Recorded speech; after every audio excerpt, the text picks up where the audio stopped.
गिबिसिनथारावनो बे भिडिअखौ नायग्रा आरो खोनासंग्रा साफ्रोमनोबो आंनि गोसो गोरबोनि अननाय आरो सिबिनायखौ जासिग्रोबाय। आङो दिनै नोंथांमोनजोंहाय मोनसे आयदा लानानै शेयारिं खालामनो थाखाय हास्थायदों। बेनो जाबाय गियानि सल'मननि बुंनाय बोसोनखौ लानानैहाय बियो गासै 3,000 बे जाबाय 3,000 बोसोनफोर उपदेशगिरि आरो बोसोन बिजाबावहाय बियो लिरना गालांदों। बे बोसोननिनो सारिसेखौ आं फरायनानै नोंथांमोनजों शेयारिं खालामनो थाखाय हास्थायदों।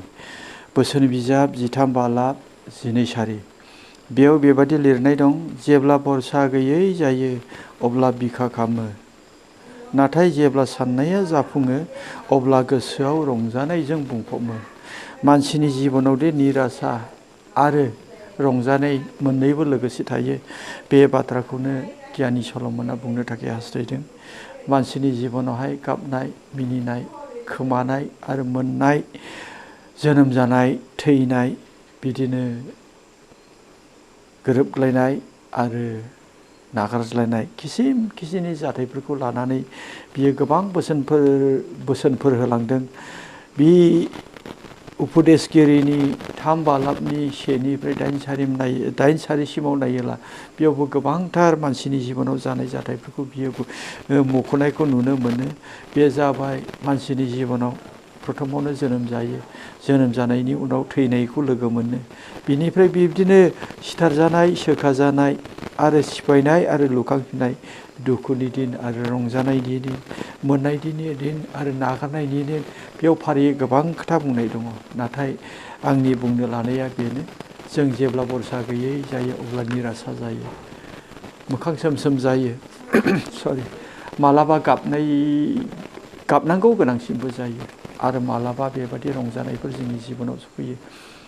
जों रंजालाबो रंजाख'नो हाया, मिनिलाबो मिनिख'नो हायो। बेबादि थांनानै थासान्दि मा धोरोमया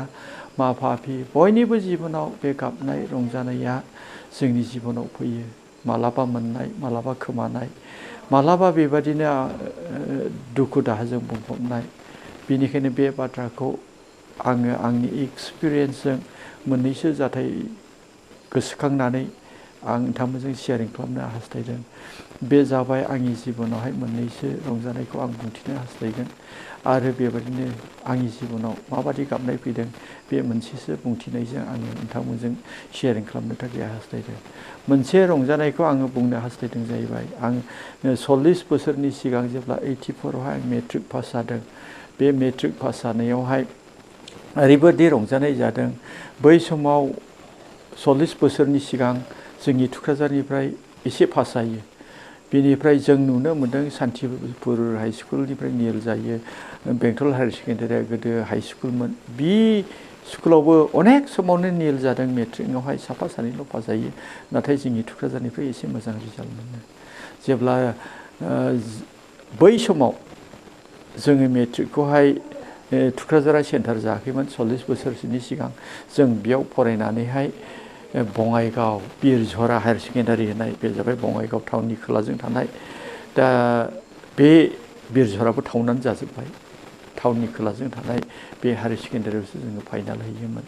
जोङो मेट्रिक फाइनालखौ बङाइगाव बिरझराव होदों। बिनिफ्राय बेबादिनो जेब्ला रिजाल्टनि सम जाबाय, जों गोबां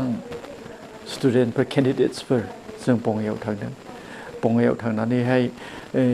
जाहोना बेनो, जों रिजाल्ट मोननो थाखाय थुक्राझारसिमाव गंनै गंथामसोल' गारि दङ। बै समाव बाइकबो गंसे गैया, स्कुटारबो गैया, बासजोंसो सोलियोमोन। बेनिखायनो रिजाल्टआ लेट जायोखाय जों बङाइयावनो बिरझराव थांनानै खोनासंहैगोन। जों बेबायदि होननानै जों बङाइयाव होसोलांदों। नाथाय जोङो बेबादिनो टाइम पास खालामनो थाखाय जेब्ला जोङो नुन श' सिनेमा नायदों प्रकाश हलावहाय, बेबादिनो सिनेमा नायफुनाय समावनो जोंनि सासे लोगोआ ओंखारलांनानै रिजाल्टखौ लायदों बियो। ओमफ्राय लायनानैहाय जेब्ला सिनेमा नायफुदों अब्ला आंनि फाफ्लियाव बुनायनानै बियो बुंदों, नोंनि मेट्रिक रिजाल्टआ मोजां जाबाय, नों पास जाबायलै, आंनिया गाज्रि जाबाय। खोथानायजों लोगोसे आं ओरैबायदि रंजानाय मोन्दों। माबा मोनसे गेदेरथार बेरामाव आङो सैनांदों, लोमजादों, बिराद खस्थ' मोनदों। नाथाय बे खस्थ' मोननाया मुगासेनि गेजेराव बे जाबाय 1 मिनिटनि गेजेराव सोखाजायोब्ला बे खस्थ' मोननाया माबादि बियो देहाखौ रेजें मोनगोन एक्जेक्टलि आंनि जिबनाव बे रंजानाया बेबादि जादों खारन बै समाव मेट्रिक पास खालामनो हानाया सहज खोथा नङामोन जायफ्रा पास जायो बियो खाफाल गोनां होननानै हमनानै ला आरो जायफ्रा सेकेन्ड डिभिजनसिम पास खालामनो हायो बेथ' इन्जिनियार डक्टर जायो जोंनि समाव फार्स्ट डिभिजनानो सासेबो जों खोनाखाया बर' फार्स्ट डिभिजन थांनायानो गैखामोन दा जोंनि लोगोफ्रा सानै इन्जिनियार जादों बिसोर सेकेन्ड डिभिजनाव पास जादों आं जास्ट ओरैनो मार्जिन मार्क लानानै पास जाबाय ओरैबायदि रंजानाय गोसोआवहाय आं सिगाङाव बुंबाय बेमार गिदिरनाव गोलैनानै 1 मिनिटनि गेजेरावनो सोखाजानाय मोनब्ला माबादि बे मानसिया रेजें मोनो एक्जेक्टलि आं बेबादिनो आंनि देहा सोलेरखौ रेजें मोन्दों गोसोआव बुंस'नो हायै रंजानाय जादों आं बेबादि माबा मोनसे थांनानै थानायनि बेबस्थाखौ मोनसिगोन बै समाव मेट्रिक पासनि संखिया खमखा जों गामियावहाय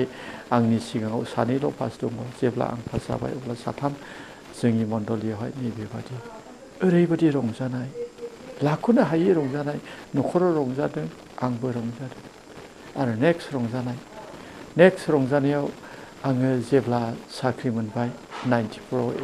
आं एपइन्टमेन्ट मोनदों ओरैबायदि रंजानाय जादों आंनि गोसोआव आं खुगाजोंहाय खोनाजाजासे रंजाखै नाथाय जेब्ला आंनि साख्रिया जादों आं इनायनो रंजादों आंनि थांनानै थानाया मोनसे इउनिफर्म जाबाय आङो अभाबजों एसेबां सैनांनाय नंदे आङो मोजां संसार जालांनो हासिगोन आं गोबांथार रंजादों बे रंजानायखौहाय आङो खुगाजों बुङाखै नाथाय बियो आंनि गोसोआव रंजानाय बुंस' हायै रंजानाय खुसि गोबां मानसिफोरनो साहा लोंहोदों आं थिग बेबायदिनो मोनसे सम सफैबावदों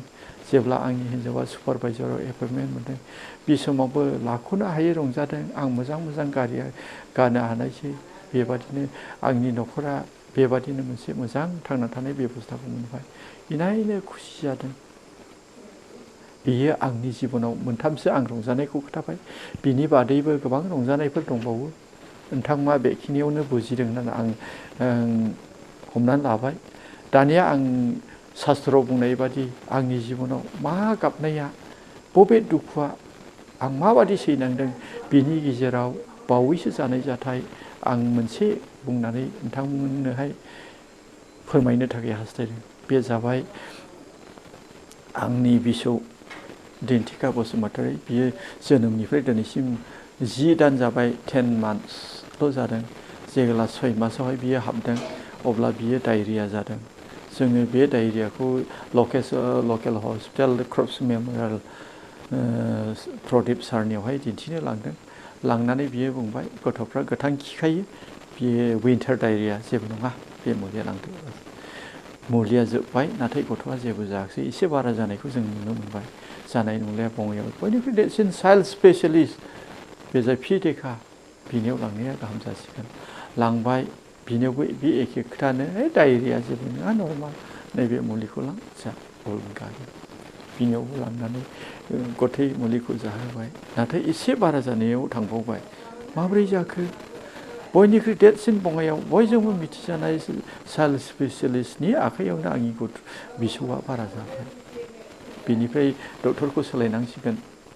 आरायग' चाइल्ड स्पेसियलिस्ट दङ सासे यां जोहोलाव बिनियाव लांबाय बिनियाव लांनानै दे जेबो नङा आं ट्रिटमेन्ट खालामबाय सानथाम सानब्रैनि उनाव बिराद गाज्रि अबस्थायावसो गोलैबाय बिबो हाबावाखै साथाम डक्टर थांबाय जोङो स्रि गोबां गोसो सिङाव दाहाया हाबखाबाय मानो बिसौआ सोखासै बङाइयावनो डक्टरानो गैले दानिया गोमाबाय बयनिख्रुइ टप सिनियर डक्टराबो बिखौहाय सोखानो हायाखै जोंनि निराशा बारा जाबाय आरायग'नि डक्टरा ट्राइ खालामदों जेबो नङा होनदों नाथाय बिबो हायाखिसै सानब्रैसोनि उनाव गथ'आ बारा जानायखौ नुनानै बे डक्टरा गालांनो थाखाय थालांदो बेयावनो आं नायदोनि मा जाथारमानो हर सान नायसिगोन मोनसे चाइल्ड स्पेसियेल रुमावहाय बेखौ दोननानै ट्रिटमेन्ट खालामबाय सानब्रैनि उनाव बिसौआ इनायनो बारा जाबाय सिखानो हाथावथावाखौनो गावनो अनुभब खालामनो हाखासै मोननो हायाखिसै डक्टरा बुंनो हमबाय आं जा रोंगौ आं ट्रिटमेन्ट खालामबाय नाजाबाय नाथाय आं हायाखिसै आंनियाव जेबो खायदा गैला लास्ट आं सिनियर डक्टरखौहाय पिटेकाखौ आं लायनानै लास्ट ट्रिटमेन्ट खालामथारनायसै बिथाङा मा बुङो लायबाय लायनानै गथ'नि गाबनायफोरखौ नुदों जेबो जबान होआखिसै नाथाय बेखौहाय बियो स्लिपिं माबा मोनसे इन्जेक्सन होनानै बेखौ रिलेक्स एसे उन्दुहोनो थाखाय इन्जेक्सन होबाय गथ'आ उन्दुलांबाय गाबनायनिफ्राय जों एसे आराम मोनबाय उन्दुलांनायखाय दा जाय डक्टरनियाव जों ट्रिटमेन्ट खालामदोंमोन बियो बुंबाय आंथ' हाखाले बेनिखायनो नोंथांमोना गुवाहाटियाव लांदो मोनसे चाइल्ड हस्पिटाल दङ बे जाबाय प्रटिक्षा होननाय बियो बरपारा VIP रडआव दङ बेयाव लांदो एकदम हामथारगोन होननानै जों लांबाय लांनानै बेयाव ट्रिटमेन्टआ जागायबाय सानसे थांबाय साननै थांबाय सानथाम थांबाय जेबो जायाखै बिसौनि महरा आरो अबस्था गाज्रिसाव गाज्रि गाज्रिसाव गाज्रि नन स्टप गाबनो हमबाय बे एफा उन्दै 6 मासनि गथ' नन स्टप गाबनायखौ जोङो माबादि दाहा खालामखो माबादि जोङो बिखा खालामनांखो बेखौ जों खुगाजों बुंनानै बे बास्तब जागुइनायखौ जोङो नोंथांमोननो बुजिहोनो थाखाय आंहा राव गैया जों बेबादि निराशाव गोलैबाय जेब्ला सानब्रै जाबाय डक्टरा बुंबाय बिमानि आहारनिफ्राय जादों बे बेमारा जों हमनो हाबाय बेमारखौ खोथाबाय गाइखेरनिफ्राय जानायनि होननानैहाय बिमानि गाइखेरखौ बन्द' खालामदो जों गाइखेर होनोसै बेखौ जाहोदो जेब्ला बिमानि गाइखेरखौ बन्द' खालामबाय बे 6 मासनि गथ' गोदान बथलाव लोंनायखौ बियो आजावाखिसै लोङाखिसै जों ओरैबादि गेदेर नार्भास जाबाय गथ'आ गाइखेर बिमानि गाइखेर बोखारजानाय लोगोसे बे पाउदारखौ लोंनायाव बिनि साइस्थ'आ बायजोब्बाय गाज्रिथार मोनसे अबस्था जोंनि मेगनाव गोलैबाय गाबनाया बारा जाबाय डक्टरा हामगोन होनना बुंदों खिन्थु जेबो प्रमान होआखै डेभेलप जायाखै सानबा जाबाय बारासिन जालांबाय जोङो ज' ज' सम लानानै आरजजों ओरै मोगा मोगिबो जों गाबनांबाय जिहेथु बिसौआ सोखाजानायखौ जों मेगनजों नुनो मोनाखिसै बारासाव बारा जादों गाबनो हमबाय गोबां गोसोआव आं फोरबुनियाव आरजजों सोंथि सोंदों फोरबु नोंनि मोनसेबो बोसोन आं सिफायाखै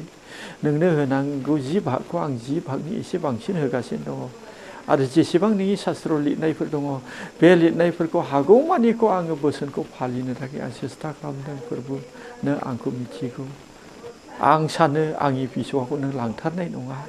आद्रि खालामनाय नङा नाथाय बे बिसौनि गेजेरजोंनो आं आरो आंनि फरियालावहाय माबा मोनसे लेसन होनो थाखाय नोङो हास्थायदों फोरबु नों जोंखौ मा फोरोंनो हास्थायदों बे निदाननि गेजेरजों नोङो जोंनो खोन्थादो बिमाफ्रा गाबबाय बिफाफ्रा हमथानो हाले खारन बिनि अबस्थायानो दिन्थिबाय बियो थाथावथाव नङा बादि सेहेरा बेबादि जालांबाय बेबादिनो जेब्ला 7 दिनसो बारलाङो अब्लासो माने एसे हामनायनि लक्षणखौ जों नुनो मोनबाय आखाइ फारनैयाव केन्दुला सुनो जायगा गैले आथिं थोंनैयावबो केन्दुलानि जायगा थायाखिसै ओरैबादि बिजि सुनो केन्दुला थायाखिसै एसे गिदिर हस्पिटाल स्पेसियेल हस्पिटाल गथ'खौ फुथुनाय बिसनानि भारानो 6000 एसेनि गेदेर हस्पिटाल थेवबो बेबादि जाया सोखाजानायखौ मोनैखाय गिदिरथार निराशा गाबलुंनाय जादों जाथि खुरमाफोर नायदों बिसोरबो दाहा खालामदों माबादि दाहा खालामदों एसे गिदिर हस्पिटालाव लाबोनानै माबोरै डक्टरफ्रा बे गथ'खौ एसेबो सोखानो इमप्रुभ खालामनो हायाखिसै जाथि खुरमाफ्राबो थांनानै गाबहैदों बे मोनसे आंनि गिदिर एक्सपिरियेन्स रिसेन्ट बावैसो नै 1 दाननि सिगां 1 मान्थनि सिगां जानाय घटना बिसौखौ नायनानै माब्रै जाखो जामारथारनाय नंलिया नामा आङो फोरबुनियाव डिमान्ड खालामदों फोरबु आं नोंनि बोसोनखौ हागौजासे फालिगासिनो दं नोंनि बोसोन बादि आं थाबायनो सेस्था खालामदों एनेखि आं नोंनि बोसोन बादि मावदों आं प्रसारबो खालामदों मण्डलिफ्राव आं खोथाबायदोंबो नोङो आंनि बिसौखौ लांनाय नङा माबा मोनसे लेसन होनो नोङो आंनो हास्थायदोंब्ला नोङो थाबनो मा फोरोंनो हास्थायदों नों खोन्थादो नैबे गाबग्लुंनाया गेदेरथार जिबनाव बयनिख्रुइ देरसिन फेमिलि हिसाबैहाय मोनसे सैनांनाय दाहा खालामनाय बिबौआबो गाबबाय बिमा बिफाथ' गाबखाबाय जाथि खुरमाफ्राबो फैनानैहाय दाहा खालामफैबाय अनजाग्रा बिदा फंबायफोर बेखौनो गियानि सल'मनआ फोरमायनो नाजादों मानसिनि जिबनावहाय गाबनाय मिनिनाय जेब्ला साक्सेस जायो आं जिबनाव गिदिरथार रंजानाय जादों आं बुंस'नो हायै रंजानाय जादों बेबादिनो जोंनि जिबनाव खनले खनले रंजानायफोरा फैयो आरो दहम दहम जोंनि जिबनाव गाबनाय